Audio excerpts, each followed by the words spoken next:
que salir directo, es una serie de libros. Este libro se llama Neuropatología de la Biología.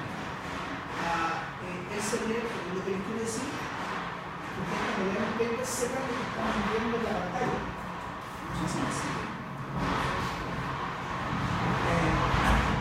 Science Direct es de Elsevier, de la misma empresa.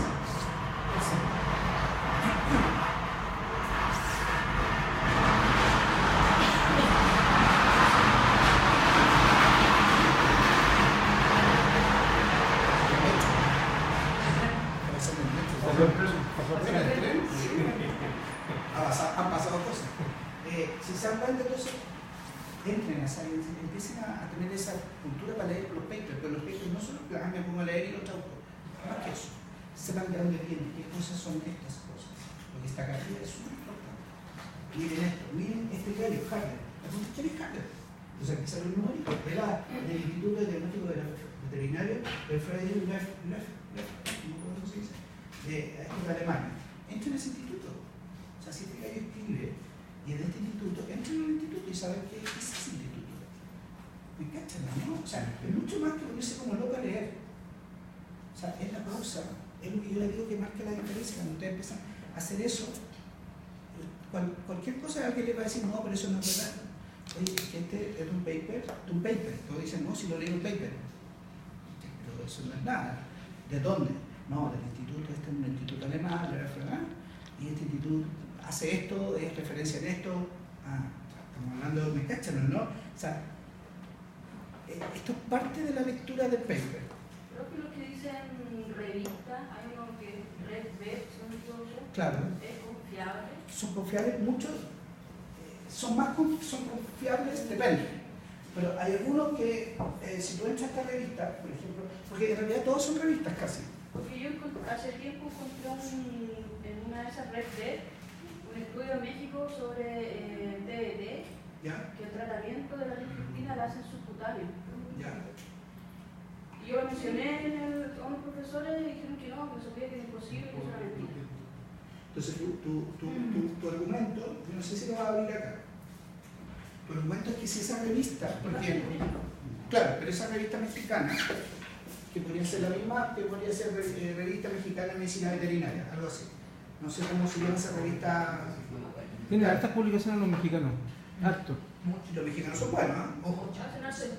La mayoría de los mexicanos estudian en Estados Unidos y tienen convenios con las universidades de Estados Unidos. Con Barcelona también. Claro. Entonces, esta revista, lo que tú vas a mirar, que vienen con un código arriba, un ISSN que se llama. Y ese número es que dice que esta revista es indexada. Cuando las revistas son indexadas, hay revistas que no están indexadas y otras que sí están indexadas. Es como estar acreditado y no acreditado. Eso es la práctica. Entonces, las revistas que tienen ese código están acreditadas en cuanto a que las publicaciones que tienen ellos son de calidad, donde lo que se escribe no es que yo llego y lo escribo y me lo publican. No es así. O sea, cuando yo lo escribo, va un comité de gallos que están en Estados Unidos, en Polonia, en Australia, en Estados Unidos, y ellos revisan lo que yo hice. Y una vez que lo revisan, se autoriza a publicarlo. Entonces cuando uno llega muy simplemente y dice, no, eso es mentira lo que publicó esa revista, es super light. Pues en realidad primero tengo que saber si la revista es verdad, qué revista es. Lo segundo, si es indexada, estoy bastante jodido, porque la verdad que si es indexada, lo más probable es que esa información haya sido revisada por gallos que son expertos, más que yo como experto. Y esos gallos aprobaron esa publicación. O sea, ahí hay un cuestionamiento antes a la publicación. ¿Me sigue? Entonces le da una calidad a lo que está escrito ahí. Entonces normalmente lo que uno trata de hacer, y por eso es importante, que cuando ustedes lean informaciones, sepan de dónde viene. Por eso cuando yo les digo, ¿quién es ese? Porque cuando ustedes son capaces de decir quién es ese que escribió, uno dice, si alguien te lo cuestiona, te dice, no, vamos a ver Cristina y cualquier cosa, ¿no? Oiga, es que sabe que lo dijo el profesor tanto, en una publicación que está indexada, y este profesor trabaja con ese tanto, que tiene no sé cuántas publicaciones, y la revista está indexada. O sea, la información no es así tan cuestionable que usted diga que no se puede. ¿Me cachan? A todo el mundo está pasando lo mismo. Entonces, ese es el mecanismo que se hace. algunos llegan a publicaciones que van por revisar eso, las publicaciones. ¿Ya? Ustedes pueden, como les digo, pueden entrar a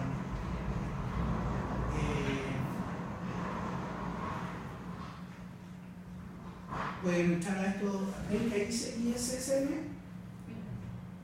Ese número, para esta revista.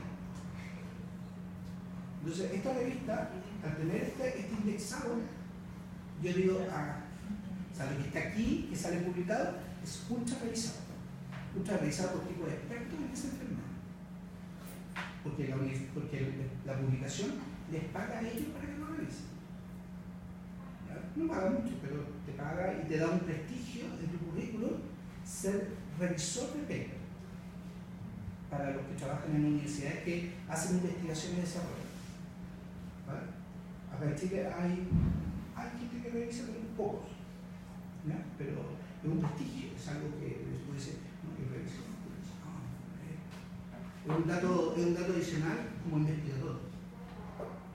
No es algo menor, para nada. Lo que pasa es que uno está ajeno a eso, a ese conocimiento. ¿Vale? Entonces ahí hay que revisar porque, por ejemplo, la Universidad Austral tiene la revista veterinaria, no me acuerdo cómo se llama, que es de la Universidad Austral de la Facultad de Veterinaria.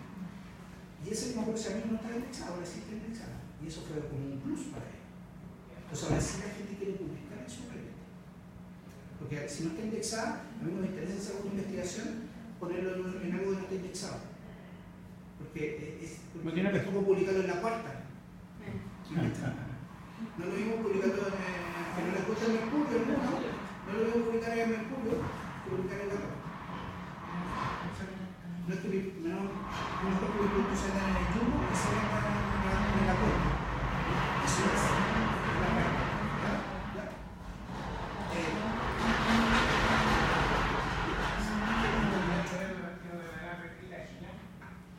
El mucho sillón, ¿ves? Ya, entonces, fíjense, yo los invito, porque de hecho el conocimiento es ahí está indexado. O sea, tiene ISSN, por eso lo ponemos, esa palabra ISSN. ¿Ya?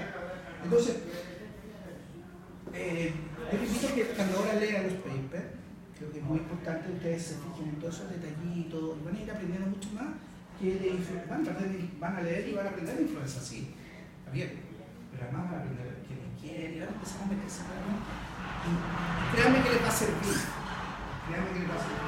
para los futuros. Alguien va a decir, no, eso es mentira. Me va a decir un profe, ¿por qué? No, porque tú tienes argumentos para entrar a la gente.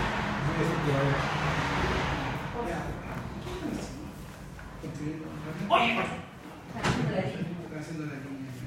No sé, pero deberían saber que estamos en clase. Sí, ya chicos, vamos a avanzar un poquitito.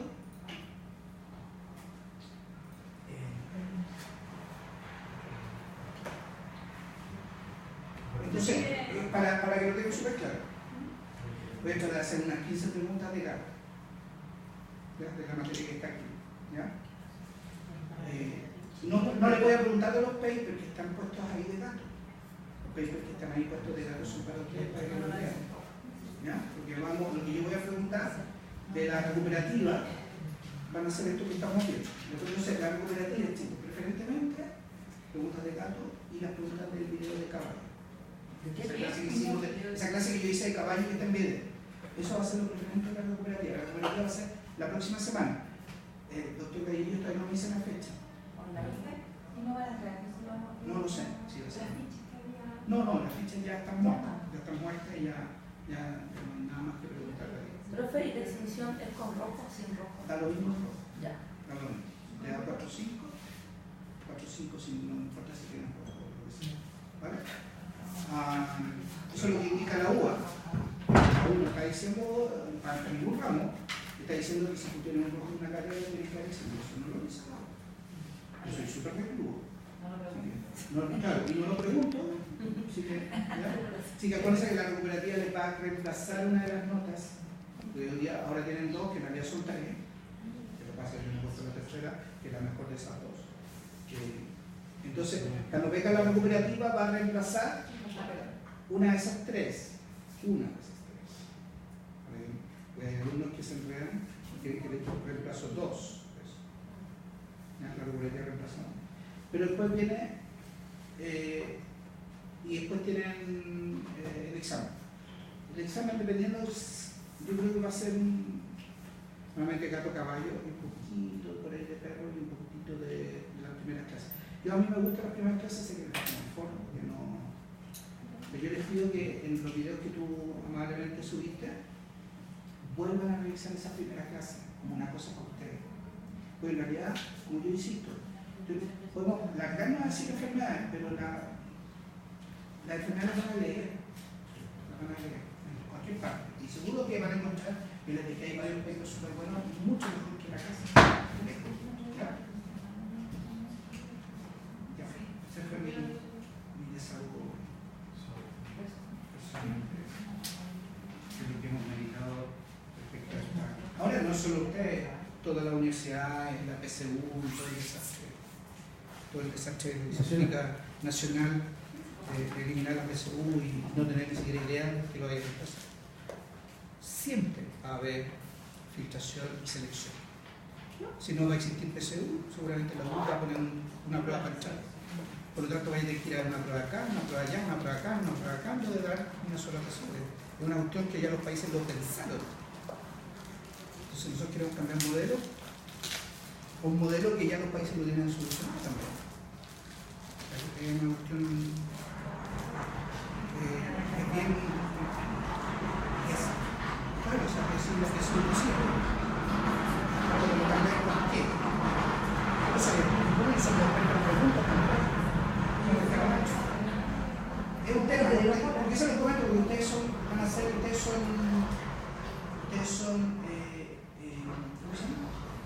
referentes en muchas cosas ya. Dentro de su grupo familiar, dentro de los amigos, etcétera, etcétera. Sobre lo que ustedes van en harto. Entonces, salen en un diario, saben exactamente qué es lo que hacen los países para que sus alumnos entren a la universidad. Es interesante. Todos tienen selección. Todos tienen selección. Entonces, entrar a algo sin selección, cuando nuestro problema no es la selección, nuestro problema es nuestro. 12 años de educación. Y si no hay selección, una vez que entra la selección natural, van echando para afuera. Y por lo tanto vaya a perder, hasta darte cuenta que te echen, perdiste un año, te endeudaste, sí, en vez de haber dado una sola clase y endeudarte todavía. Por eso los países se fueron hacia una prueba de ingreso común, que es muy difícil de llevar a cabo. Todos los países. O sea, Argentina lo hace distinto, eso sí. Bueno, pero Argentina está quebrado. Pero igual hace selección, cuando tú estás veterinaria, entran 500 cabros, o sea, nadie se para 500, o sea, lo primero que te hacen es una prueba. Y si quedaste fuera, quedaste fuera. Igual una selección. Y ese que quedó afuera, ¿qué va a hacer ahora? O sea, no tenía herramientas para avanzar ese año. Entonces, cuando las cosas se tiran así tan rápido, es que ustedes son referentes para pensar las cosas. Interesante. Ya chicos, bueno, vamos a comentar algunas enfermedades felices, creo que a mí me interesaba. Yo creo que muchos de ustedes tienen gatos, o les gustan los gatos, se van a encargar los gatos.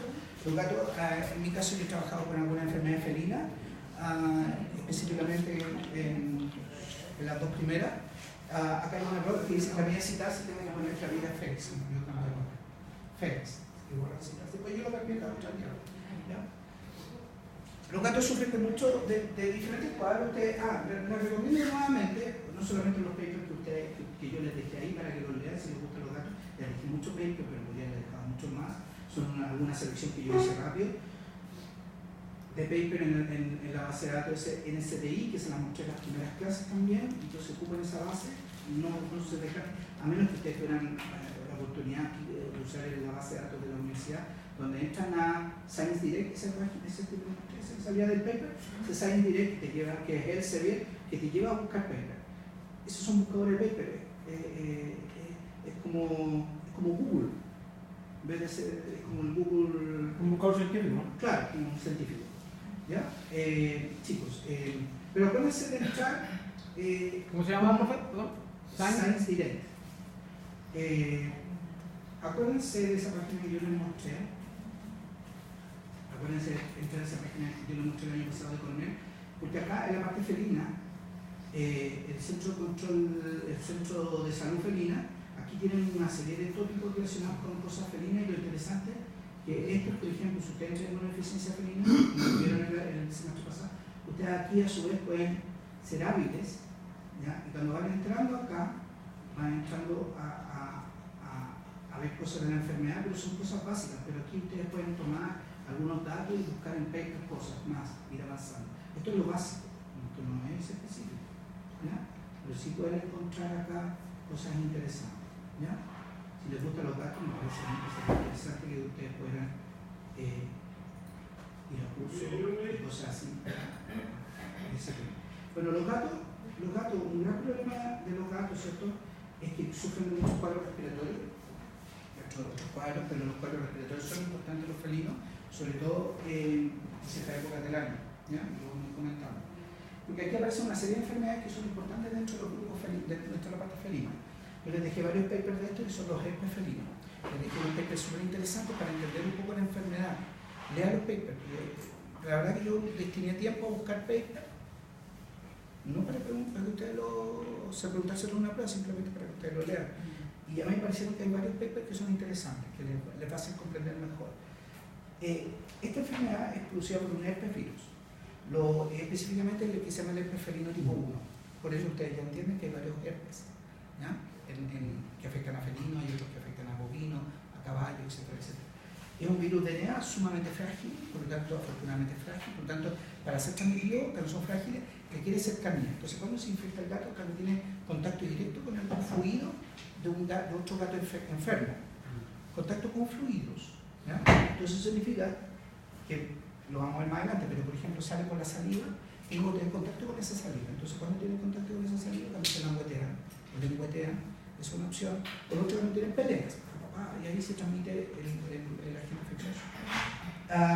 Tiene una característica del virus del glóbulo rojo y que produce efectos citopáticos específicos sobre algún tipo de células, que eso es lo último y me sirven a mí desde el punto de vista del diagnóstico. O sea, que yo puedo hacer un diagnóstico de anticuerpos a través de la hemoglutinación, como también puedo hacer un diagnóstico de aislar el virus a través de ver el efecto que tiene sobre células. Vale. ¿Se puede también transmitir por compartir platos de comida o agua? Exactamente, o sea, se puede de comida siempre que sea rápido, o sea, que estén comiendo ahí mismo en el mismo lugar, porque el virus es tan frágil, se inactiva, se destruye. Entonces requiere un contacto directo, es decir, si yo comparto un plato, pero está el otro al lado. Ahora, ese gato, lo que vamos a ir viendo ahora, lo que quiero es que vayan entendiendo la enfermedad, porque hay algo que le pasa a todos los veterinarios con los herpes. Por eso les dejé uno de herpes, como virus. Quiero que vayan entendiendo una cosa muy interesante. Todas las semanas yo creo que alguien me pregunta de cosas laborales, veterinarios, y hay un error en su interpretación de lo que hacen los herpes. Fíjense. El virus requiere una temperatura baja, ¿ya?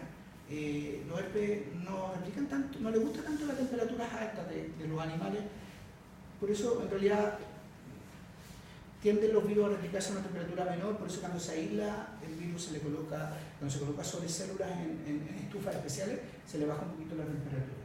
Normalmente una enfermedad de adulto, hay algunos que dicen que no es una enfermedad muy importante en adultos, yo diría que no es que no sea una enfermedad de adultos, no es importante en adultos. Tiende a ser los herpes mucho más importante en animales que sean más jóvenes, tiende a ser más. Tiende solamente, nada más, no estoy diciendo nada más. En el caso de los gatos, como se llama rinotraquitis, afecta la zona respiratoria superior y eso implica preferentemente la mucosa de la conjuntiva, tiene un efecto muy importante en el ojo y en la zona nasofaríngea. Respiratorio superior se entiende todo de aquí, de la cabeza para arriba. O sea, cuando empieza la tráquea, ahí ya estamos empezando a hablar de tracto inferior, ¿vale? Produce necrosis multifocal. Y obviamente esta necrosis va a llevar a que algunas bacterias se exacerben y compliquen el cuadro. Lo interesante es que, aparte de producir un buen respiratorio de los gatos, las gatas que están preñadas pueden abortar por este virus, ¿ya? La transmisión. Para que pueda transmitir, yo le voy a llevar de nuevo porque algo explicamos de los herpes cuando hablamos de perros. Ustedes tienen herpes humano en su cuerpo. Muchos de ustedes, yo creo, pero les salen aftas. ¿Ya? Y esos son herpes. Entonces, cuando tienen herpes, ustedes saben que no siempre les salen, primero que nada. Solamente les sale bajo ciertas circunstancias. ¿Qué circunstancias? Estrés. Estresado. Significa más que estrés. Disminución de la inmunidad. Eso es lo que es. Y ahí aparecen. Entonces, lo que ocurre en la práctica es que todos nosotros portamos herpes. O sea, no todos. Un alto porcentaje de la población porta herpes. Se estima que los gatos, 90% de los gatos, tienen herpes. ¿Dónde lo tiene? Lo tiene metido en algunos, el virus está metido en su DNA dentro de algunas células ganglionares. Y mete su DNA dentro de estas células y queda el DNA del virus estampado. ¿Por qué? Porque hay proteínas que reprimen la expresión del gen. Cuando tiene un estrés, viene una señal hacia el interior de la célula donde estas proteínas se desacoplan y ahora el DNA se expresa y el virus se empieza a replicar. O sea, yo soy portador, pero ¿en qué sentido soy portador? En que el DNA del virus está insertado en el DNA de mi célula, de algunos órganos como ganglios, de la zona trigémino, glosofaringe, en esa zona. Entonces, está reprimido, no se expresa. Cuando viene el estrés, la disminución de la inmunidad, viene un desbloqueo de esas proteínas que reprimen, se expresa el DNA y empieza el virus a replicar. Y aparece el virus. Me sale la lesión.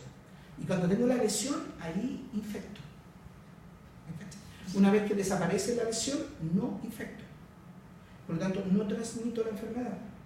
Entonces, si a mí alguien me chequea para saber si tengo herpes, me puede tomar muestras de suero y van a ver que tengo anticuerpos contra el herpes. Entonces, usted tiene herpes. Tiene anticuerpos. O sea, se ha infectado. Teóricamente, entonces tengo el DNA. Pero si alguien quiere aislarme el virus, aislarme o hacer una PCR, si no tengo la lesión, no puedo. Pero si te puedo sacar sangre. El virus no está en sangre. Su DNA se inserta dentro del DNA de células. Por lo tanto, el virus no está dando vuelta en la sangre. ¿Me entiendes? Entonces, no tengo cómo, si el gato está sano, no tengo cómo demostrar que el gato tiene herpes o no tiene herpes. Y eso es la pregunta, eso es lo que siempre me preguntan. Me dice, te voy a mandar una muestra, no de felino, de otra enfermedad, de otra especie animal, para saber si tiene herpes. Entonces, lo primero que yo le digo, ¿tiene signos clínicos? No, no tiene. Entonces, sangre ya para anticuerpos. Sí, pero ¿tiene vacuna? Sí, siempre se vacuna. Entonces, los anticuerpos que yo voy a detectar pueden ser de la vacuna. O sea, si un gato lo vacuna contra el rino, los gatos se vacunan contra el rino en la tripa. Por lo tanto, al tener vacuna, si ustedes le mandan, tiene anticuerpos, va a salir al test positivo, pero yo no sé si esos anticuerpos son de la vacuna o que además tienen la enfermedad también. El virus también lo tiene insertado, ¿me cachas? Cuando el virus replique, y empieza a salir, se expresa el DNA y el virus se replique, y salga el virus, los anticuerpos vacinales van a bloquear el virus. Y no voy a tener la lesión clínica. Eso así funciona. ¿Me cachas? Si no tuviera vacuna, ese virus se replica y empieza a producir las lesiones de aborto, en la yegua se está preñada, o lesiones respiratorias en el gato, etcétera, etcétera. El problema es que los anticuerpos generados por la vacuna duran poco. Un año. Por eso se repiten, y no toda la gente repite un año, cada año a sus gatos. La disponibilidad de vacuna en felino es súper baja. Súper baja. Porque se ocupa poco. Porque es poco gato, etcétera, etcétera. Hay diferentes razones. ¿Ya? Entonces, nuevamente, cuando el animal tiene, cuando tiene un estrés, un estímulo, ¿qué es estrés para un gato? Todo. Imagínense la preñez, último tercio de preñez, donde el feto crece exponencialmente, es una etapa estresante. Por lo tanto, ¿qué significa? Desbloqueo de las proteínas que reprimen la expresión del DNA del virus, el virus se empieza a replicar, aparece en circulación, atraviesa la placenta, incluso necrosis de placenta y el feto muere. Aborto. Entonces, lo único que tú ves es abortos en la caca. ¿Me cachas? Por eso no se da aborto al principio, porque el nivel de estrés en la primera etapa de gestación es bastante menor que en la última etapa de gestación. Entonces, normalmente los abortos en cualquier especie, por herpes, tienden a ser en el último tercio de gestación, no al inicio. Tienden. ¿Vale? Eso es lo que lo van a leer en los cuentos. ¿Y por dónde sale ese virus? cuando el animal se estresa, las peleas, cuando sale a poludear en agosto o septiembre, se agarran, se pelean, eso es un estrés, deja de comer, no toma agua, todo por el amor. Ese gato cuando vuelve a la casa, destruido, ese gato al par de días empieza a jugar el respiratorio por el estrés. O sea, ese gato ya tenía herpes antes. Entonces, sale por secreción ocular, nasal, faringea. Yo le podría agregar también acá fluidos vaginales. Entonces, la gata si no aborta en su parto, si no aborta, o sea, si la cantidad de virus no es suficiente para producir alteraciones de la placenta, esos gatos no mueren, no abortan.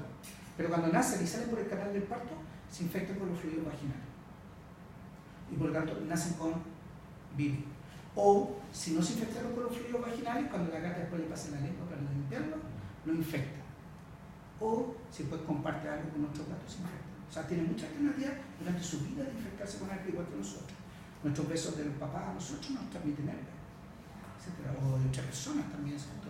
Los herpes conocen que es una enfermedad incluso de transmisión sexual, a través de los fluidos. Siempre y cuando el otro esté en una situación de estrés o de disminución de la inmunidad. ¿Me cachan? O sea, la persona que no tiene ningún signo clínico de herpes no está transmitiendo herpes, a menos que esté en una situación de estrés. Y eso cuesta que se entienda. A mí me pregunta, por ejemplo, en el caballo, que también quieren saber si ese caballo tiene herpes o no. Pero si no tiene signos clínicos no podemos encontrar el virus. Anticuerpos, sí, pero si tiene una vacuna por nadie lo pierde. No logramos diferenciar si esos anticuerpos son de la infección o de la vacuna que se colocó en algún momento. Eso se veterinario no cacha nada. De herpes no lo logra entender. Y se lo digo, toda la semana ocurre lo mismo. Y te dicen, no, pero te mando sangre y ahí busca el virus. Es que no. Es como, créanme, como una de las preguntas de la prueba, créanme que yo no me acuerdo ya ni que si se las preguntó a ustedes, que hay gente que todavía contestó que el virus de la rabia se transmite por sangre. Yo puse esa alternativa diciendo, voy a colocar una fácil, así tonta. Y sabes que había personas que sí la colocaron. Y eso me da lata. O sea, que alguien te conteste eso a esta altura. ¿Vale? Entonces, por lo tanto, existen portadores latentes del virus. O sea, animales que permanentemente tienen el virus, que no solamente lo van a expresar frente a fenómenos de estrés. Profe, el virus llega, dijo a feto. Sí. Ahí, directamente al feto. Sí. Y también el placenta, produce necrosis de placenta. ¿Ya? ¿Cuáles son los signos clínicos? Un paro respiratorio superior. Entonces van a tener estornudos, fiebre, depresión, anorexia, hiperemia, edema, protrusión de la membrana nictitante, lo vamos a ver en una foto. La membrana nictitante o tercer párpado. Protrusiones que se inflama y sale, se ve. Descarga muy purulenta a ojo de nariz, obviamente porque hay contaminación bacteriana se transforma en purulenta. Acuérdense que este número es buen amigo. Pero estáfilo y estrepto tiene una característica, que los estáfilos y estrepto liberan una enzima que se llama leucocidina, que cuando vienen los leucocitos a destruir a la bacteria, estas enzimas destruyen a los leucocitos mueren. Y mueren y caen encima de la bacteria, y protegen a la bacteria. Entonces la bacteria se queda inserta debajo de toda esta cantidad de leucocitos muertos porque ella libera esta enzima encima del leucocidina. Entonces el material purulento es eso, es leucocitos muertos, pero ahí está la bacteria. Por eso es material purulento infeccioso, porque la bacteria está dentro y está viable, no está muerta, está viable. Porque además tiene una parte encima de esa bacteria que le permite licuefacción, de ser líquido el pus alrededor de ella. No es duro, no es denso, es líquido. Y eso le permite a la bacteria vivir. Entonces el material purulento es si te comió un material purulento es infeccioso, porque la bacteria está viva dentro. Y esta enfermedad dura como una semana. Ahí que tienen obstrucción de la membrana nictitante, ¿ya? Como tercer párpado, entonces se inflama, ¿ya? Entonces, o puede ser casos menores, ¿cierto? Como ese gato, ¿ya? O cosas mucho mayores como ese gato. O sea, la variabilidad de la lesión ocular es súper variable. Va a depender mucho de la cantidad de virus, va a depender de la cantidad de su respuesta inmune, etc.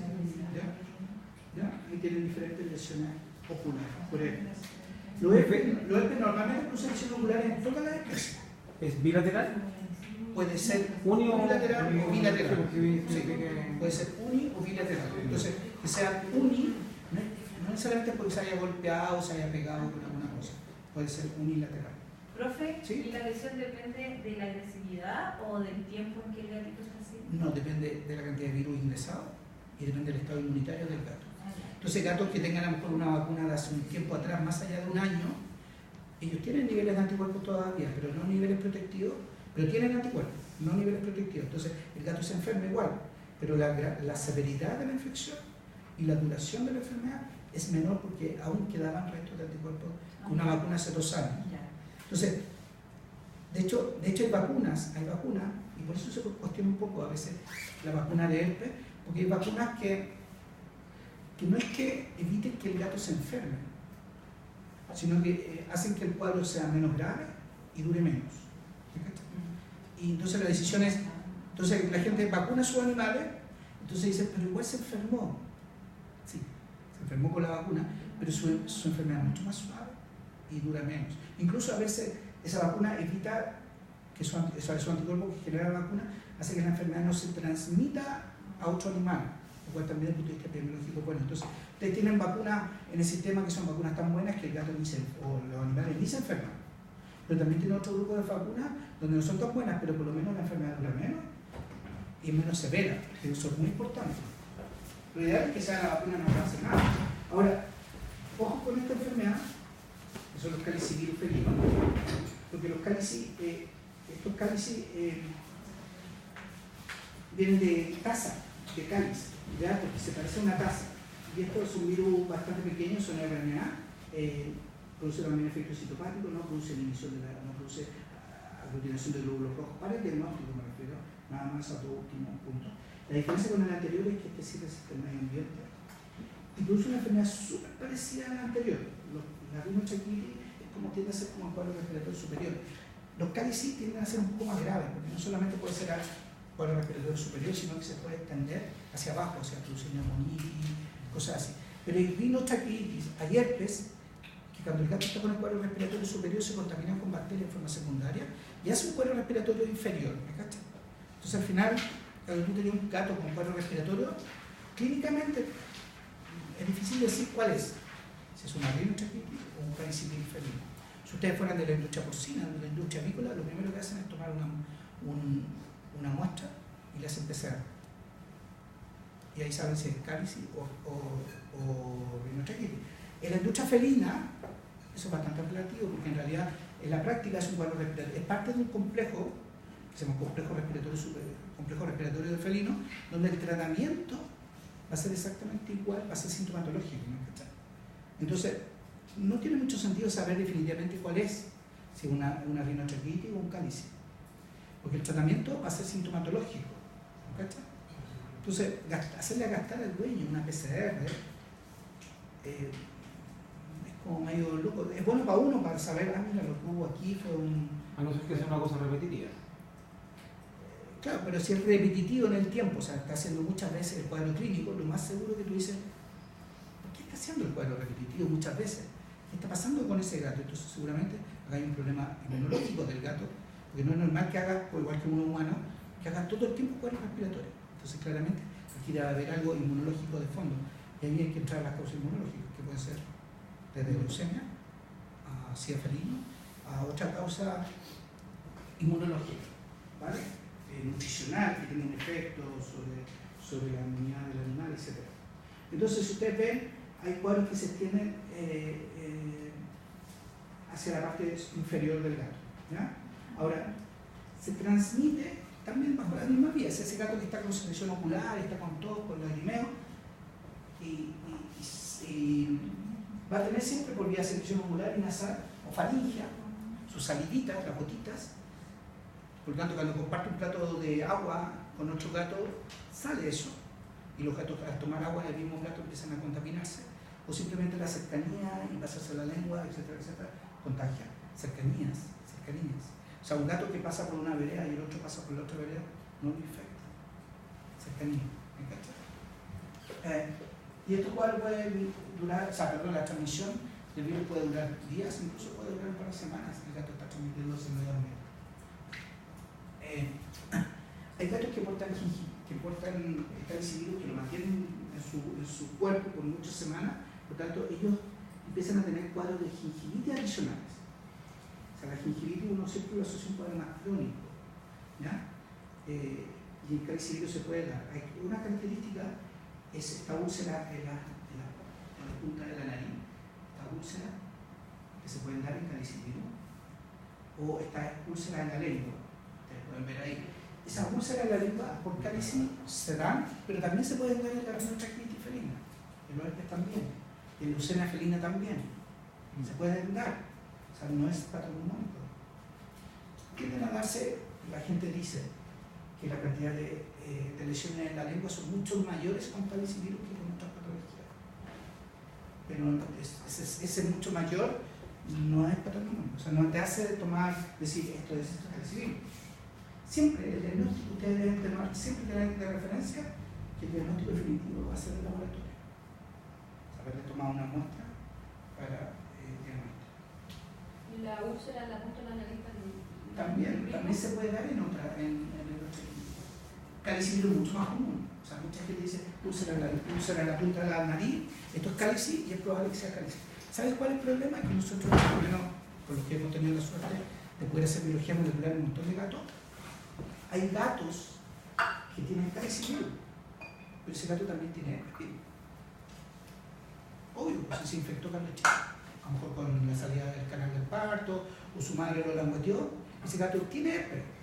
Y después agarra calicivirus y hace calicivirus, y cuando tú le haces los test, y ese gato con calicivirus se inmunodeprime, y también hay una expresión del herpes. Entonces te sale positivo a cálice y te sale positivo a rinotraqueitis, te sale positivo a los dos. Pero el calicivirus solo por transmisión, porque el herpes, el gato pudo haber nacido con herpes a través de la mano, Sí. pero el calicivirus no. Sí, o el herpes también se puede transmitido, si no tuvo la oportunidad durante su vida también se agarró herpes de nuevo, ¿cachai? O sea, herpes. Sí, puede ser, o sea, por eso el herpes es más complejo como enfermedad que el calicivirus es súper fácil, no tiene sentido. El herpes es complicado, porque los gatos pueden infectarse jóvenes, después ser portadores toda la vida, de hecho no son siempre portadores toda la vida, pero no todos los portadores lo manifiestan la enfermedad. Se dice que el 45% de los gatos infectados con herpes manifiestan la enfermedad, pero es que está muy asociado ese 45% a que si un gato que vive en la casa y no sale de la casa y tiene una vida tranquila de gato, puede tener herpes, pero nunca va a ser el cuadro clínico, igual que nosotros. Si has vivido toda la vida tranquilo, no te va a salir herpes, pero después cuando eres viejo, sí, porque la disminución de la inmunidad por edad también hace que se manifieste el herpes. Lo pueden ver en sus abuelos, a lo mejor algún abuelo de ustedes, o papás que sea de mayor edad, donde hace herpes. Pero y él vive tranquilo en su casa, o sea, su estrés máximo podrá ser que le cortaron el cable porque no lo pagó, algo así podrá ser. Entonces, pero igual hace herpes. Es un herpes de piel normalmente, pero los gatos lo hacen respiratorio. Pero un gato que está en su casa normalmente es más difícil. Por eso el herpes como enfermedad es interesante, porque el gato se puede haber infectado cuando nació, se puede haber infectado después cuando la madre lo langueteó, o se puede haber infectado durante su vida a través de peleas o a través de saliva de otros gatos. Pero para hacer un diagnóstico, por ejemplo, un gato que ha vivido toda la vida en indoor. ¿Vacunado o no vacunado? Se la primera. Se cambió de casa, se estresó y presentó y no ha tenido contacto con otros gatos. El primer diagnóstico sería rino. Sí. Porque que ahí a mí me preguntan, no. ¿es solamente por contacto con otro gato? No es que Sí, te cacho, sí. No es tan fácil. Sí, estoy de acuerdo con eso. Sí, estoy de acuerdo con eso. O sea, por eso las preguntas son claves. La semiología en clínica es clave. Pues sí, exactamente, porque hiciste la pregunta correcta. Siempre que ustedes pregunten, y les va a pasar cuando en clínica, cuando ustedes empiezan a preguntar, los profes te van a decir, usted preguntó por la carga de casa, ¿por qué está preguntando por eso? Tienes que comentar por qué. Si le estás preguntando vacuna, ¿por qué? O sea, ¿por qué preguntas? Cada pregunta tiene que dar un sentido de ir descartando, o no solo descartando, poniendo una enfermedad primero que la otra. Ahora, lo interesante, chicos, lo interesante de todo esto, que hay otro que se llama clamidia, que es la clamidia feris, también produce un cuadro respiratorio, y también se transmite a través de las descargas oculares, pero la diferencia es que esto es una clamidia. Las clamídias, ustedes lo pueden revisar, yo creo que también les dejé un paper. Las clamídias son interesantes, acuérdense que las clamídias, hay gente que lo agrupa dentro de las bacterias, dentro de un grupo bacteriano, y hay gente que lo agrupa como aparte. O sea, uno podría tener las bacterias, los virus, los hongos y las clamídias, y los micoplasmas y las riquezas. O sea, esos otros tres bichos, clamídia, micoplasma, riqueza, esos otros tres, hay gente que los pone aparte y hay gente que los pone dentro de las bacterias. ¿Por qué? Porque las clamídias, las riquezas y los micoplasmas son capaces de crecer dentro de células. A diferencia de un estáfilo, o cualquier bacteria, no son intracelulares. Estos sí son intracelulares. Entonces eso, casi como los mete dentro como si fueran virus, pero no son virus. Su estructura es una estructura bacteriana. Y así, porque tampoco tienen pared, algunos no tienen pared. Por eso hay gente que lo agrupa como aparte, las clamídias, son interesantes. En las clamídias hay varios tipos de clamídia. La clamídia citasi es una más importante, que produce la citacosis, transmitida por aves, produce cuadros respiratorios. Las clamídias tienden a producir cuadros respiratorios, en general como grupo infeccioso. Aparte de producir otras cosas, ojo. Pero está la Felis, y la Felis produce un cuadro respiratorio también en local. Está escrita en Estados Unidos, acá hay un par de descripciones clínicas también de esta patología. Es difícil el diagnóstico de la clamídia, eso sí, porque es difícil el aislamiento de la clamídia, es difícil identificarla, para eso existe PCR. ¿Ya? Entonces, se puede hacer raspado conjuntival, se pueden ver en esa inclusión intracitoplasmática, cosas de histopatología. Esta patología es súper bonita. Los histopatólogos, como técnica súper chula, lo que pasa es que la PCR en los últimos 10 años ha ido avanzando tanto que se ha ido reemplazando la histopatología, el diagnóstico histopatológico, no la necropsia, me refiero a la histopatología, con la PCR. Entonces yo le diría que la PCR puede jugar el rol más importante. Una PCR de esta debe costar técnicamente 30 lucas al laboratorio hacerla. ¿Ya? Pues son ADN, entonces 30 lucas. Si fueran ARN, más caro. 30 lucas. Incluso si se hacen en alta masa, podría llegar a 10 lucas el costo de hacerla, me refiero. No de lo que te cobran por eso. ¿Me cachas? Pero antes, hacer una PCR hace 20 años atrás valía 100.000 pesos, 200.000 pesos. Ahora, una cosa es que igual te cobren 100 lucas. ¿Me cachas? No te lo cobran igual. Hay ELISAs, han aparecido una ELISA para Felis también, para ver anticuerpos, y interesante porque, por ejemplo, en el caso de Chile, acá no hay vacuna para clamídia Felis. Entonces, si yo encuentro anticuerpos, tengo que estar muy claro si, a ver si me sigue, para que no se enrede. Los anticuerpos son complicados de interpretar, porque si tengo un gato con cuadro respiratorio que me llegó y que tiene 4 años, me llegó el gato con cuadro respiratorio, le tomo una muestra de sangre, el gato tiene la vacuna, toda la vacuna, pero no hay vacuna contra clamídia Felis, acá. Pero pido diagnóstico de clamídia Felis. Y sale que tiene anticuerpos contra clamídia Felis. Yo podría decir rápidamente, entonces esto es clamídia Felis. No, porque a lo mejor esos anticuerpos que estoy viendo corresponden a un cuadro de clamídia Felis que tuvo hace 2 años atrás. O sea, los anticuerpos detectables por ELISA, chicos, pueden ser detectados por ELISA 3 años después, 4 años después. Aunque ya bajaron y ya no son detectivos. Pues la ELISA es tan sensible que detecta pequeñas trazas de anticuerpos presentes. ¿Así es? Entonces el gato a lo mejor se infectó hace 3 años atrás con clamídia Felis, hizo anticuerpos, después los anticuerpos descendieron y ahora está haciendo cuadro respiratorio por herpes, por cálicis, por bacteriana, y yo le tomo una muestra, le hago sangre y pido clamídia Felis y me salen anticuerpos clamídia Felis. ¿Sí? Por eso al final, cuando el animal tiene signos clínicos, lo mejor es tomar tórulas y pedir PCR. El diagnóstico del bicho. Los anticuerpos son difíciles de interpretar. ¿Así? O sea, traten siempre de ir a pedir el diagnóstico. Ahora, en la práctica, si es que lo piden. ¿Por qué? Porque al fin y al cabo, sin importar lo que sea, el tratamiento es sintomatológico. Salvo la clamídia sí usa antibióticos. Pero tanto el calicivirus como el herpes no vas a ponerle un antiviral. aunque se han probado antivirales. Así es. Los antivirales, lo comentamos, no sé si lo comentamos acá, los antivirales son complicadísimos. Los antivirales, porque el virus está dentro de la célula. Entonces yo digo que el antiviral que uso tiene que entrar a la célula y matar al virus. Y eso sin duda va a tener un costo para la célula, porque va a entrar el virus, o sea, va a entrar el antiviral adentro de la célula. Entonces esa célula le entró algo dentro, entonces esa célula se pierde en la práctica. Entonces son tóxicos, o sea, son complicados los antivirales. Por eso los antivirales se usan solo en condiciones muy excepcionales en algunas patologías. De hecho, ustedes van a usar súper como antivirales por algo. Esa que se ha infectado con virus toda la vida.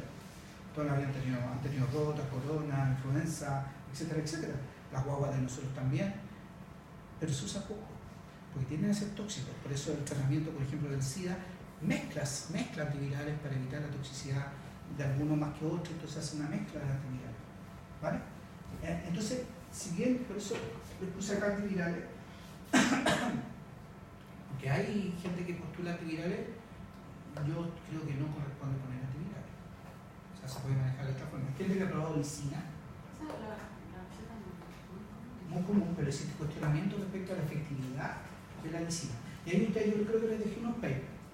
Entonces ustedes revisen, nuevamente de estas revistas así de este tipo que están indexadas, revisen efectividad del tratamiento, lisina, etcétera, etcétera. ¿Vale? Revisen ustedes, porque hay opiniones que dicen que sí funciona. Cornell de hecho lo dice, Cornell dice, como leyendo la Biblia, ¿sí? En el capítulo tanto, versículo tanto, dice que se puede usar lisina, que se describe la lisina, aunque es cuestionable si realmente el gato le dura menos el cuadro. Se piensa que sí. ¿Qué es lo que haría la lisina? No es que, o sea, en vez de durar 2 semanas, el cuadro dura 10 días. O sea, disminuye la duración del cuadro y por ende la severidad del cuadro. ¿Ya? Se usa como se usa el corticoide, porque es un proceso, deben tener en consideración, de pato, que es un proceso inmuno, que cuando entra un agente infeccioso se genera un proceso de inflamación, que es un proceso inmunológico de respuesta, pero ese proceso de inflamación es exagerado y produce daño. Entonces se usan corticoides, pero hay que usarlo en las cantidades adecuadas para no producir inmunosupresión también. Si no estáis enfermo, estáis fregados. ¿Así es?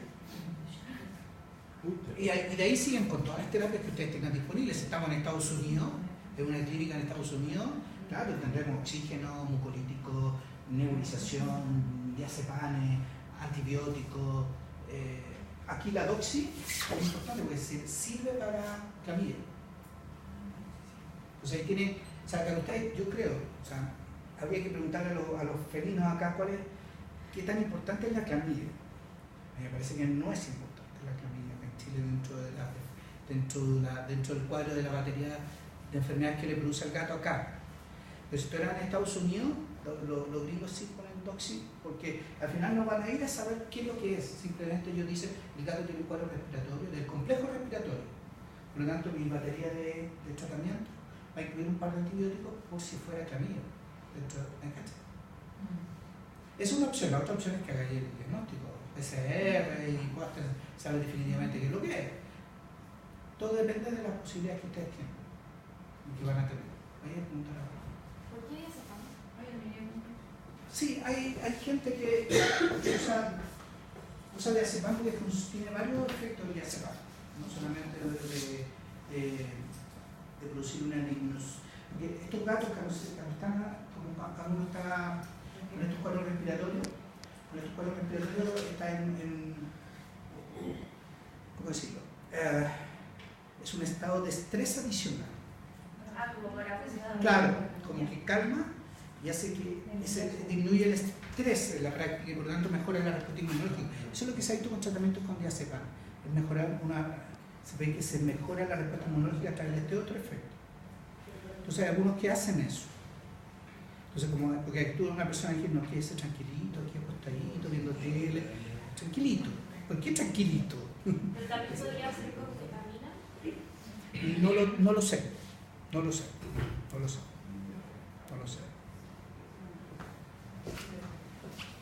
Pues, ahora, entonces, en la práctica lo que ustedes tienen es prevenir. Entonces usen la vacuna, la que ustedes ya saben, no entro en el detalle porque ustedes ya saben bastante de vacuna y y los esquemas de vacunación, están esas cosas ahí, pero puede ser a partir de los 2 meses, depende de la vacuna que usted quiera. ¿Ya? Dice 3, 4, 5 meses, olvídense del 3, puede ser 2. No sé, vean ahí las vacunas que hay en el mercado. Debería borrado son 3, 4, 5. Pero le escuché que no había en Chile para prevenir. No hay, no, por eso, la prevención general, me refiero al cuadro respiratorio del gato, úsenla para evitar por lo menos la rinotraquitis y el calicivirus. Acuérdense que la triple trae rinotraquitis felina, herpes, calicivirus y la otra trae la palocopenia. Contra la clamilla no. Ahí son. ¿Afuera sí? Afuera hay, vamos. Acá en Chile no hay ningún laboratorio. Recuerden que haya o no haya vacuna para ciertas patologías depende del privado. Uno. O sea, el Estado aquí no tiene nada que ver en ninguna vacuna que se aplique, salvo que sea una vacuna para controlar alguna enfermedad que esté en programa nacional de control. O sea, si Chile quiere erradicar una enfermedad, Chile puede decir, vamos a empezar a vacunar y el gobierno se hace cargo de la traída de la vacuna y el gobierno la distribuye. Por ejemplo, la brucelosis, que alcanzamos a ver. La brucelosis funciona así, en bovinos. Chile dice, no queremos tener más brucelosis, por lo tanto el gobierno trae la vacuna y distribuye la vacuna. Y la pone el gobierno a través de sus veterinarios o a través de veterinarios que se autorizan o se acreditan. Pero el gobierno la trae. En el caso de otras patologías que están bajo programa, que son todas, pues las que están bajo programa son 4, el resto de la otra son del privado. Entonces el privado es que se interesa o no de traer, me refiero al privado, del laboratorio privado. ¿Y ahí cuando tienen que hacer investigación? ¿Esa que tienen que hacer esa investigación? Demostrar. Claro, claro. Pero el costo es tan bajo que no les conviene. Exactamente, entonces claro, porque acuérdense, porque el sistema funciona así. Si yo soy un laboratorio privado y yo veo, me estoy dando cuenta yendo a congresos y reuniones acá en Chile que la clamidia félice puede ser importante acá en Chile, porque han habido investigaciones, se está aislando, ¿sabes? Yo digo, espérate, aquí tengo un negocio. Entonces voy a hablar y voy a decir, ¿sabes qué? Voy a traer las vacunas contra la clamidia, porque estoy viendo que... Entonces me contacto con el SAC para traerla, el SAC me tiene que autorizar para traer, pero es un tema de privados. Pero no puedo llegar y traer el producto, por lo tanto tengo que tener autorización del SAC. Y le tengo que presentar todo lo que presenta el SAC, que diga que está... Sí. Mantención. Gente de mantención. Entonces, ¿me cachan o no? Tengo que decirle al SAC que está, le tengo que demostrar científicamente que está, tengo que demostrar que la vacuna funciona en datos, bla, bla, bla. Y toda esa historia me va a costar X millones de pesos. Y luego la voy a traer y la voy a vender y voy a tratar de recuperar toda esa plata y hacer negocio. Pero le insisto, o sea, al fin y al cabo, a menos que mis antecedentes sean tan malos que el SAC te diga, no, su vacuna, no, ustedes los antecedentes no indican que realmente la enfermedad está, porque si no, no se puede vacunar a lo que no está, o que realmente esa vacuna no demuestra que efectivamente va a ser buena vacuna. Que va a proteger, o que va a disminuir los signos clínicos, o que la enfermedad va a durar menos, o que no va a tener efectos adversos en la aplicación de la vacuna. Esos antecedentes los tiene que demostrar. Si no lo demuestra, el SAC se va a rechazar. Así funciona. Entonces muchos laboratorios le echan la culpa al SAC de que no está esa vacuna, pero el SAC simplemente fiscaliza que la vacuna funcione nada más. O sea, no es la culpa del SAC, la culpa del laboratorio que puso la vacuna, que no entrega todos los antecedentes adecuados. ¿Vale? Ahora, si esa vacuna no es vacuna, es un producto natural, al igual que los humanos, entran por otro camino. ¿Sí? Ahora quieren ver que los efectos son los mismos clínicamente. Leucemia. La leucemia, chicos, es una enfermedad súper importante. Yo les dejé información en la página. ¿Cómo se llama? ¿Lo apuntan o eso? Lo apunto, pero parece que no se lo voy a preguntar. ¿Ya? Lo que sí les quiero comentar es que si entren a esto y revisen aquí inmunodeficiencia felina, peritonitis felina y leucemia felina. Estas tres de la página de Cornet, revísenla para el ¿cómo se llama? Para la cooperativa o para los dos. Vamos a ver si le puede apuntar tanto la cooperativa como el examen felino. Entonces aquí tienen muchos datos. Miren acá.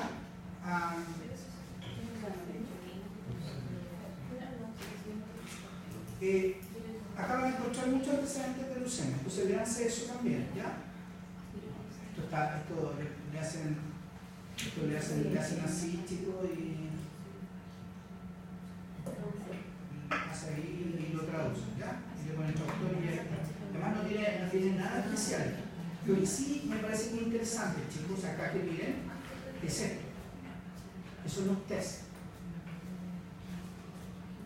Estos para inmunes de deficiencia felina y leucemia felina.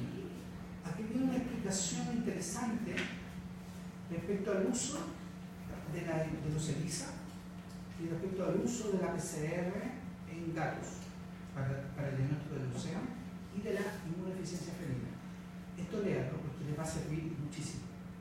¿Ya? Léalo acá. ¿Ya?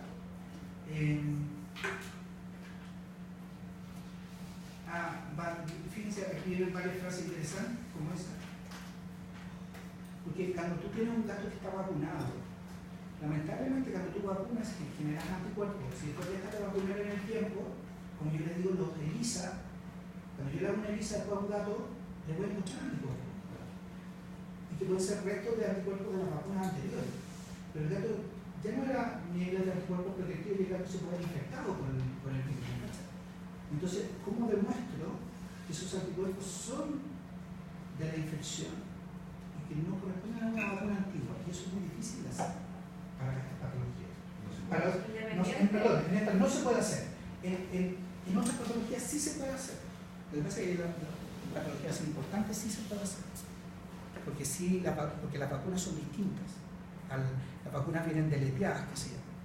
Y hay un test de diagnóstico que está asociado a eso que se deleteó. O sea, si yo soy el virus vacinal, cuando a mí me inoculan dentro del animal, yo soy el virus vacinal, me falta el brazo. Me lo deletearon, el brazo.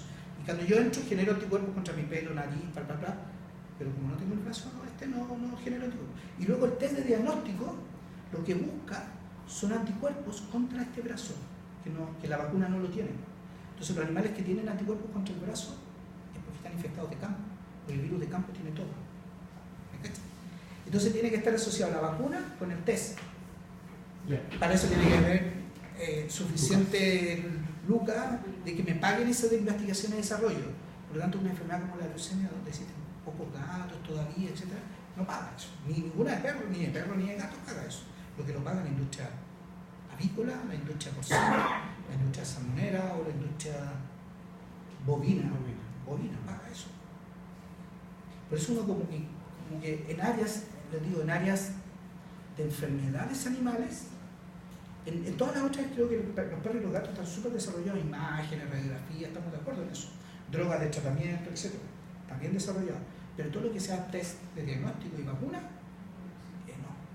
no, son las otras áreas de la medicina veterinaria donde existe el desarrollo. ¿Vale?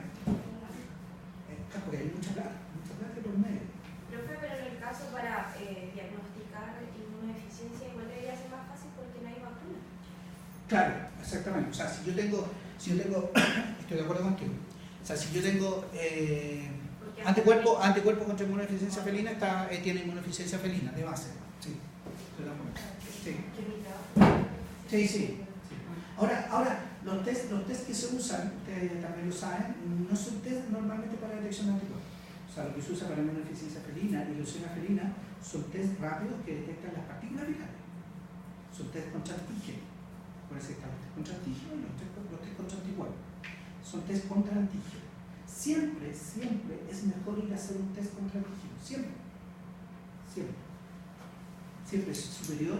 O sea, para un animal, es que depende del objetivo. O sea, si llega una persona enferma con SIDA, con signos clínicos de SIDA, el objetivo de saber si tiene SIDA es mejor tomarle una muestra de sangre y buscar el virus del SIDA. ¿Me cachas? Eso es mucho mejor. Pero si yo quiero saber cuál es la prevalencia de SIDA en Chile, ¿cuántos SIDA hay en Chile? Como no hay vacuna, me es mucho más rápido, mucho más costoso, o sea, más barato, es tomarle una muestra de sangre a todos ustedes y medir anticuerpos. ¿Cierto? Porque con eso yo puedo decir el 30% de la población tiene anticuerpos, y como no hay vacuna, estoy asumiendo que el 30% de la población está infectada. Tiene errores, pero será 29 versus 31, ¿me cachan o no? Pero tengo una visión, 30%, y no un 5, ni un 2, ni un 80, 30. Y puedo tomar políticas de país frente a eso. Pero si llega Juanito, si llego yo a la clínica con signos clínicos, sí, me ponen toda una mucha sangre a ver si tengo anticuerpos. Pero no vaya a ser que yo tengo anticuerpos, me infecté de SIDA, pero nunca hice la patología, porque en realidad la cantidad de partículas virales, que es lo que se ha visto en SIDA, por eso, y en animales también. Yo puedo tener anticuerpos, pero a lo mejor mi sistema inmunológico, cuando me infecté, mi sistema inmunológico destruyó el virus. Porque no me infecté con muchos virus, con cantidad, ¿me siguen? Y por lo tanto yo no estoy infectado, sino lo que tengo son anticuerpos. Se presume que estoy infectado, pero ¿cómo defino si estoy realmente infectado? Antígeno. O sea, las personas cuando se les diagnostica SIDA, la definición final, si tiene o no tiene SIDA, es porque no encuentra el virus. ¿Me cachas? Hace años atrás era hacer una ELISA, si tenía anticuerpos tenía SIDA. Wow. Después se cachó que la ELISA a veces fallaba. O sea, cuando yo les pasaba sensibilidad y especificidad. Después se empezó a hacer inmunoperoxidasa, o sea, quimioluminiscencia, que es mucho mejor. Pero el que está positivo en quimioluminiscencia, uno le dice, ¿sabes qué? Tú tienes SIDA. Pero vamos a hacer estudios adicionales. ¿Los estudios adicionales cuáles son? Buscarte el virus. Pero si no te encuentras el virus, vas a ir en un estatus de no infectado. Piensen que los tratamientos contra SIDA, las personas que se tratan, hay personas que recuperan hoy y se recuperan del SIDA, pero sus anticuerpos van a seguir marcando. Pero no tienen el virus, ya, porque todos los test de virus, los PCR, todo sale negativo, pero los anticuerpos van a seguir marcando. O sea, tenía anticuerpos dando vueltas, que te van a durar mucho tiempo. Entonces, eso es lo que quiero que le den vuelta a la interpretación. No se pierdan con eso. Depende del objetivo, ¿me cachas? No es un objetivo para saber si poblacionalmente tenemos o no tenemos la enfermedad. Claro, bueno, mucho más barato. Un test de anticuerpos vale 2 lucas, no 30 o 40 que puede valer una PCR. Se multiplíquelo con una población, o sea, obviamente vamos a anticuerpos. ¿Ya? Chicos, entonces lean eso, por favor, para la prueba. ¿Ya? Lo de leucemia, peritonitis, está súper fácil, es súper básico, tampoco es algo extraordinario. Lo que es más específico son los papers. Ahí sí, ahí viene el rubro, con cosas inmunológicas, viene bonito, para que sean buenos en eso. Para la prueba solo eso. Chicos, lo que ya saben de leucemia felina es una enfermedad muy bonita, se habla que la mayoría de los gatos tienen, la leucemia felina es una enfermedad importante, quizás es la enfermedad infecciosa más importante de los gatos, es la que más mata a los gatos. Una enfermedad donde muchos gatos están infectados, que no se sabe finalmente si tiene, o sea, nunca hace la manifestación clínica o la hace muy confusa para poder determinar si efectivamente es leucemia lo que tiene. Se ha descrito que esta frase, yo les coloqué frases así sueltas, pero los detalles los pueden encontrar en los papers. Hay varios niveles, hay varios tipos de leucemia felina.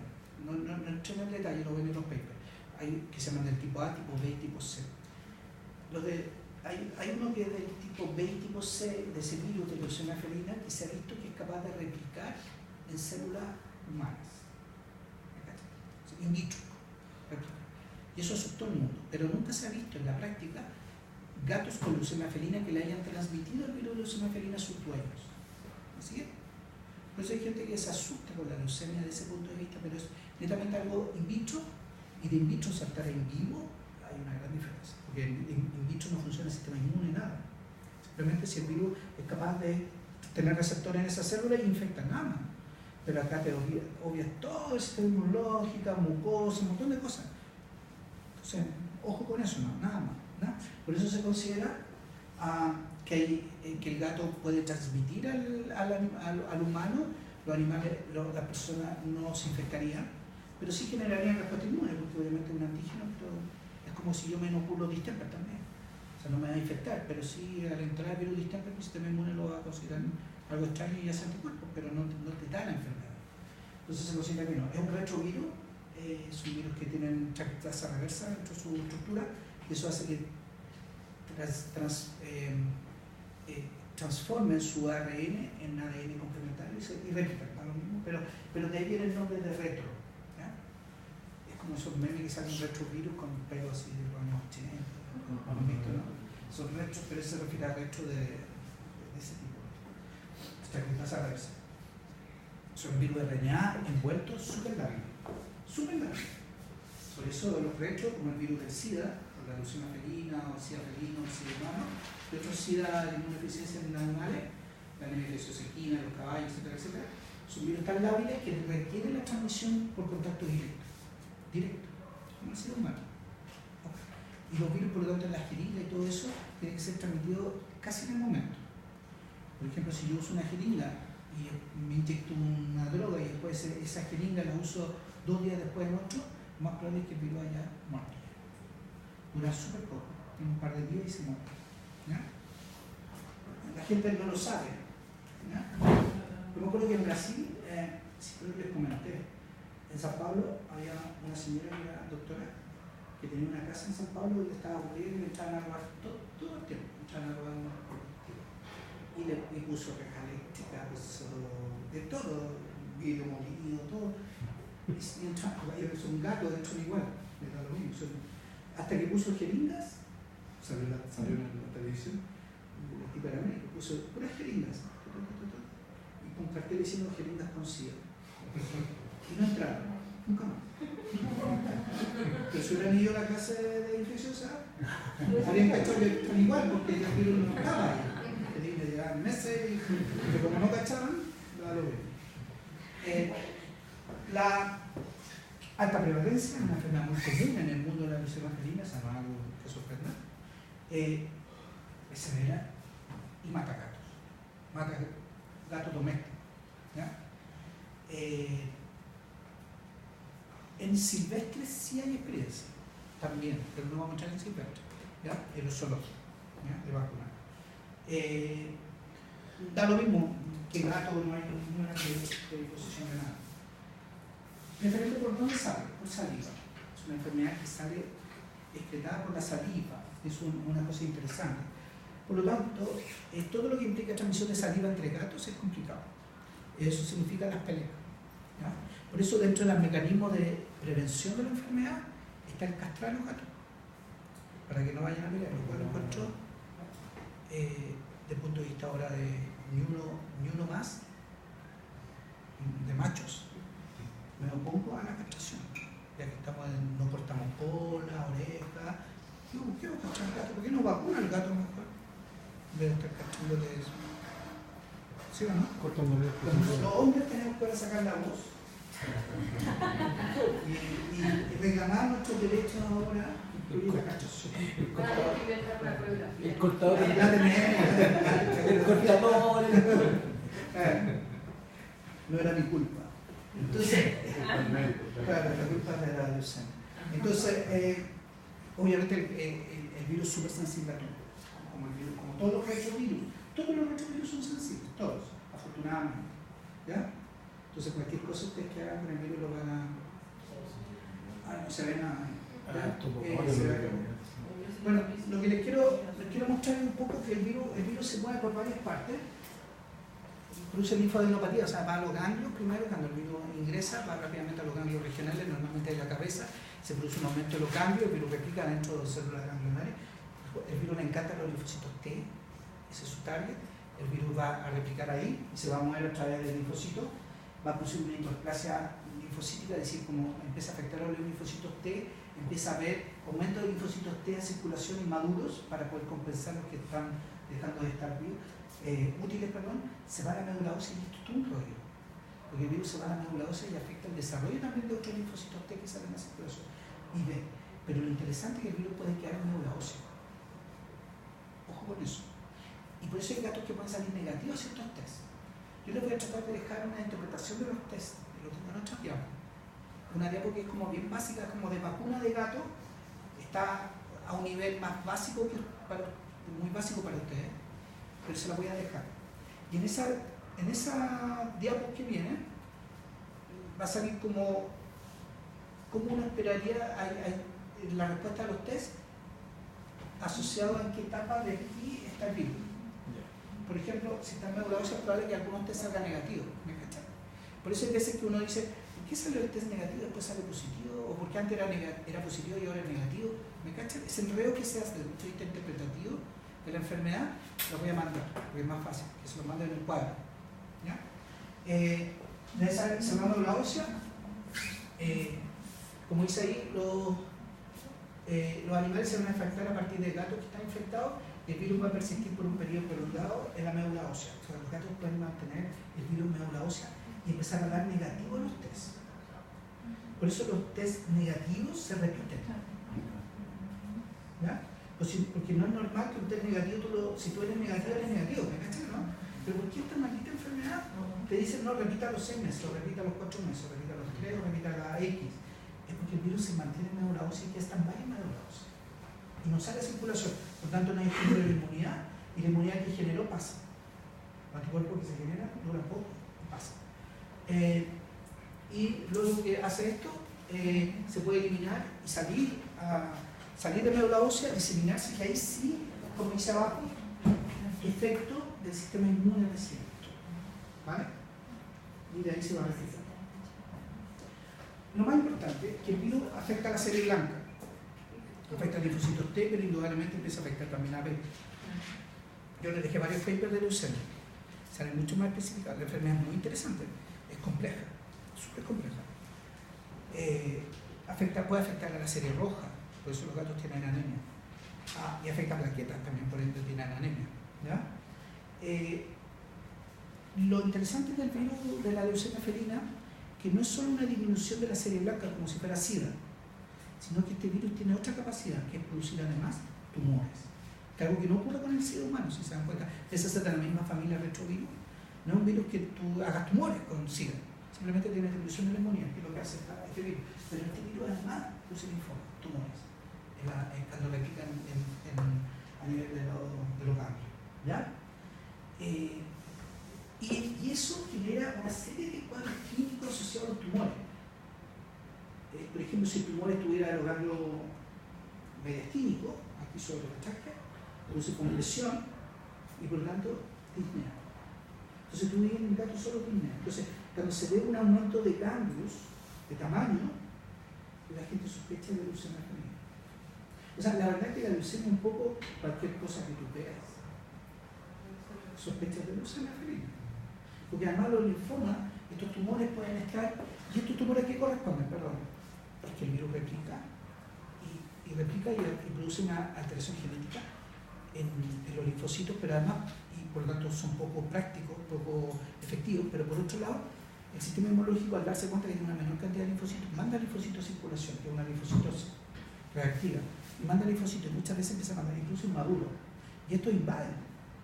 Y tiene una capacidad de invadir diferentes tejidos, como hígado, vejiga, puede llegar al cerebro. O sea, la verdad, puede llegar, les voy a mostrar una foto. Y siempre está la anemia porque disminuye la producción de glóbulos rojos y también afecta a los plaquetas. En la práctica, ustedes van a tener, no acá, porque yo no creo que acá nadie haga inmunofluorescencia en las clínicas o los laboratorios que tú puedas pedir inmunofluorescencia indirecta. Indirecta sería anticuerpo. Si fuera D, inmunofluorescencia directa, sería ir a buscar el virus en una muestra.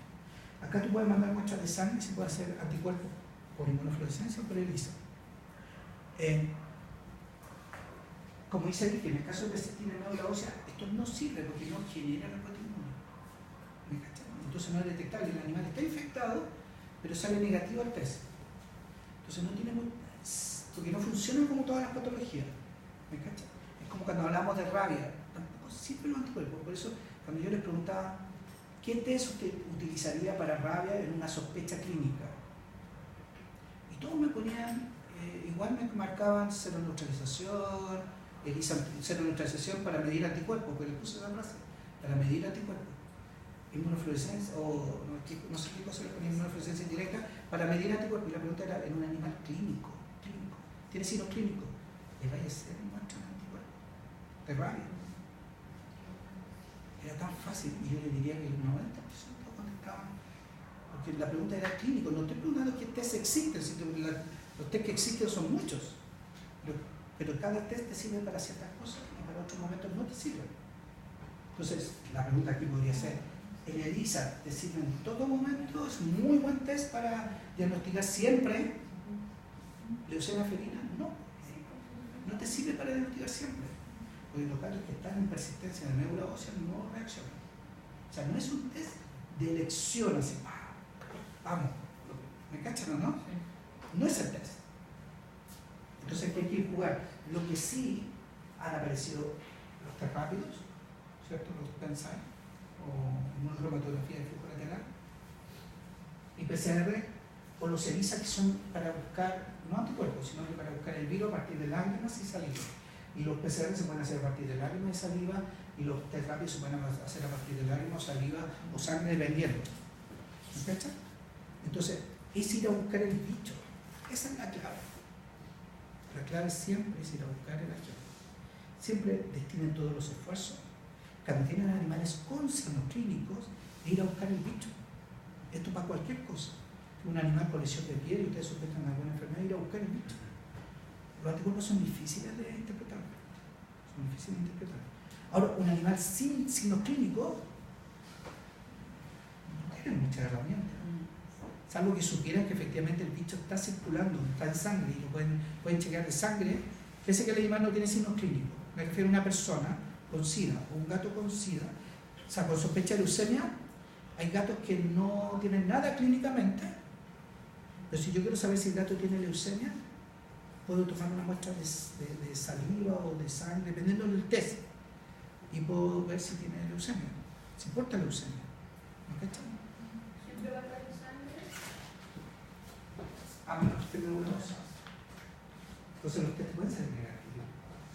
Por eso, chicos, cada enfermedad es un mundo, y yo soy tipo de especialista en cada enfermedad, porque cada enfermedad es un mundo. Por eso el leucemia les dejé a estos papers.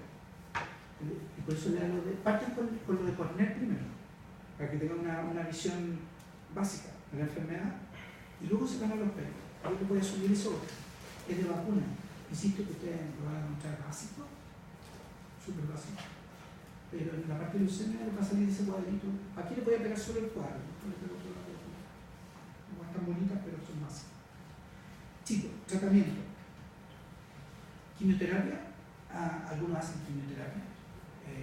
Son tratamientos largos, prolongados, algunos sí funcionan, otros no. Algunos estiman que va a disminuir la gravedad del cuadro, que el gato va a tener una mayor expectativa de vida. Está bien, existe eso, lo van a ver en clínica. A mí no me corresponde discutir cómo se trata, la discusión la hacen en clínica, menor, no conmigo. Aquí es como una visión general para que vayan ya con la idea, ya lo ven específicamente. Corticoides, algunos tratan con corticoides porque se producen una serie de problemas inflamatorios que requieren ciertos corticoides. Interferón, se usa interferón porque el interferón tiene un efecto antiviral. Parece que los interferones tienen un efecto, son parte del sistema inmunológico, de producción del sistema inmunológico, y tiene un efecto antiviral. Se ha usado interferón y se está tratando de usar cada vez más en humanos, ¿ya? Y se usa en animales. Pero en general el tratamiento es sintomático. No hay mucho que hacer.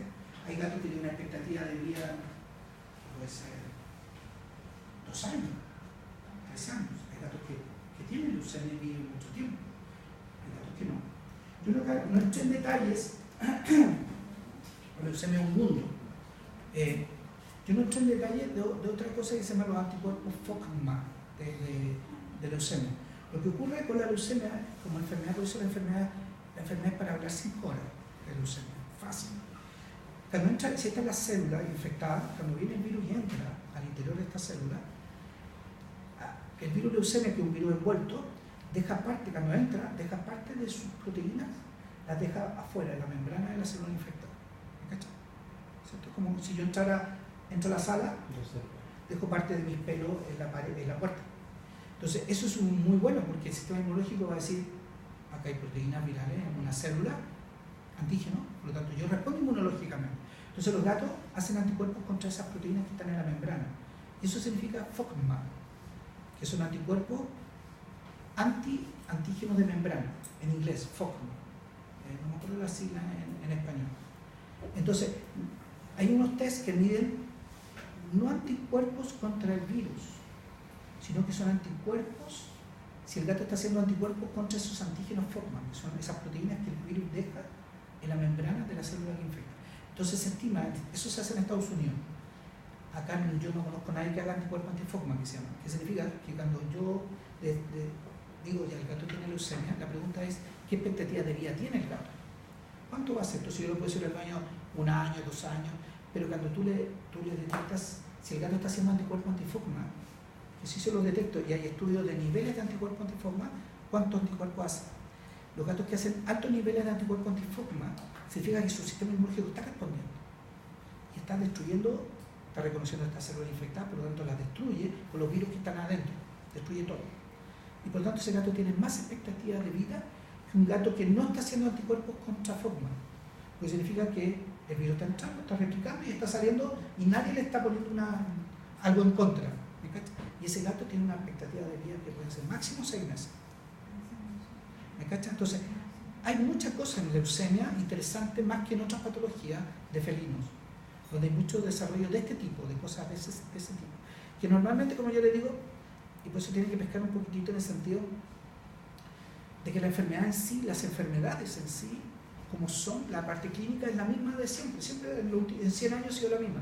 Lo que ha habido desarrollo, donde ustedes tienen que estar al tanto, es en los test. Anticuerpo antifogma, anticuerpo contra esto, ¿me cachan o no? Es ahí donde están los cambios, lo nuevo y la vacuna. O sea, son las dos áreas donde ahí está la actualización. Lo interesante es que en leucemia existen, por lo menos acá en Chile, dos vacunas para leucemia. Normalmente se vende una se vende más que la otra, pero existen por lo menos 2 vacunas registradas de leucemia felina acá en Chile. ¿Ya? Ahí tienen tumores, ¿ya?, de ganglios mesentéricos, todos los blancos. ¿Y por qué de color blanco? Porque es infiltración linfocitaria, entonces toma ese color blanco. ¿Ya? Los tumores más detalle. Ahí tiene un osteosarcoma, porque esa linfocitosis tumorosa invade diferentes tejidos, que puede ser incluso dos. O sea, donde le dan linfoma, sospechan de leucemia felina. Riñón tumores. Mediastínico, por lo tanto ese gato, claro, acá la sinología quizás será renal, eso es lo que ustedes verán, un gato con problema renal, acá ven un gato con problema respiratorio, pero al fin y al cabo lo que tiene un tumor ocular, en el fondo ocular,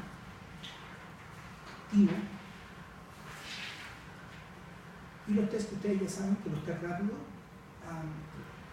yo insisto, lo mismo que le insistí en el primer semestre, los test hace 15 años no eran tan buenos.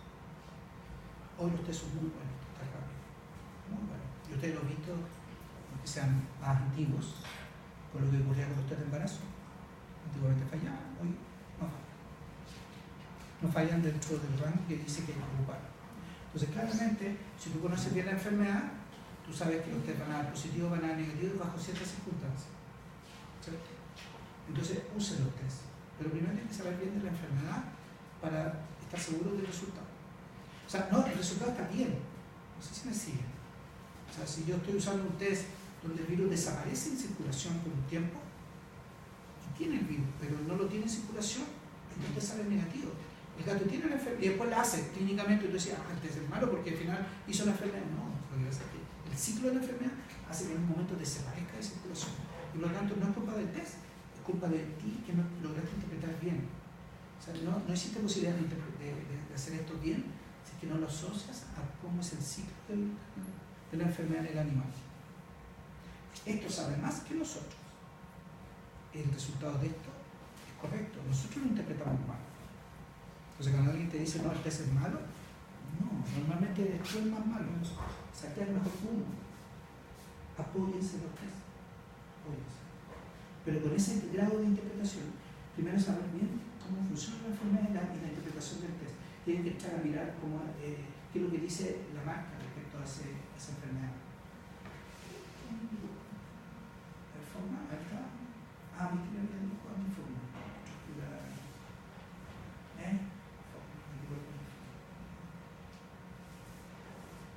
Terminemos con la parocopenia y lo que alcanzamos a ver con el talón sigmando, ¿ya? Profe, antes de continuar con la clase, no trajo las pautas de la prueba. Respecto a la pauta, sí. No, lo comenté al principio, comenté varias cosas de la prueba. Lo que no comenté es que yo dije, ¿sabes qué? La verdad que no me dio como para traer las a diferencia de otras pruebas, ustedes tienen la información en su...